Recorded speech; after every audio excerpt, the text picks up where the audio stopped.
Assalamualaikum warahmatullahi wabarakatuh. Greetings to all. My name is Tengku Abdullah bin Laksamana, matrix number A166828. So today I will be talking about answering questions on data management. So the first question is, what is the importance of data management in your daily life? Okay, so I would like to impose first that data itself is important not only for researchers, scientific researchers, but also in trading, because business companies use this data for their business tradings. They need these data to ensure their success. Okay, so data in my life is important because I find that I analyze people every day in daily lives, daily interactions. And after analyzing these people, I will have data on them, and these data will allow me to interact with them better. I would know what to say and what not to say, and what to do and what not to do. This helps me a lot. Okay, continuing on to the second question, what is the difference between discrete and continuous data? Okay, so first, data can be classified into two categories. So the structured and non-structured. Okay, so discrete and continuous data are under structured data. Okay, so discrete is then discrete here, it means that it has its own ways to how do you say, to count data, and it only focuses on integers. Now discrete is then divided into numbered and category. Okay, then so next is continuous data. Continuous data here means that its way of counting data is continuous, and also it uses values and intervals. Now the two types of continuous data is that are ratios and intervals. Okay, continuing on to the third question. What are some of the discrete data and continuous data that you have collected? So in my STPM years, I have collected and I have done a survey on the average income of residents in my residential area. So this here shows that it's a type of discrete data.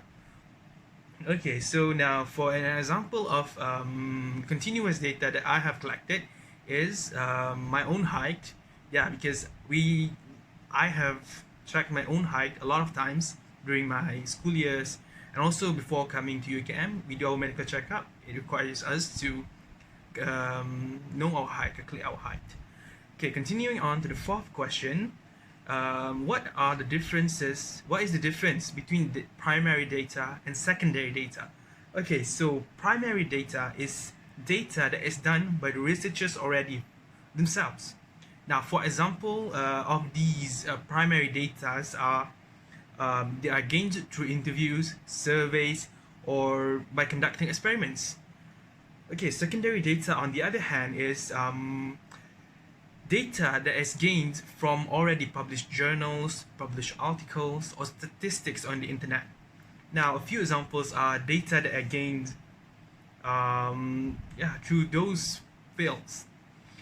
Okay, so the fifth question here is what are the examples of primary data and secondary data that you have collected? Okay, so primary data, I have done a lot of coursework during my STPM years, and I have done a lot of surveys and interviews. So these are primary data that I collected myself with the respondent by directly interacting with them. Secondary data, on the other hand, I have collected data from published journals, articles, for my presentations, or like for presentations of courseworks that I need to present in UKM and also during my STPM years.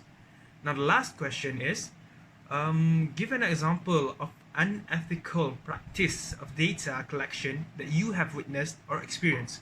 Now, how can I say this? An example of unethical practice or data collection that I myself have seen or witnessed is that I think this happens a lot of times, actually, not just a few times.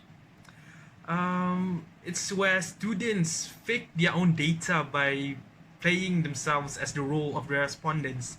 Now, this is a very serious unethical problem that we are facing because the data is not it's not true.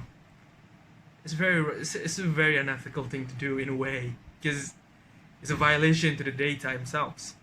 Yeah, they respond even not just for surveys but also for interviews. I had a friend of mine where their group actually agreed to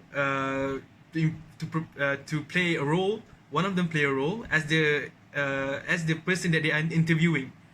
So in a way that yeah, they will do it to the extreme measure of just for the sake of to pass their course, to pass the subject. Yeah, that's all from me. Thank you to Dr.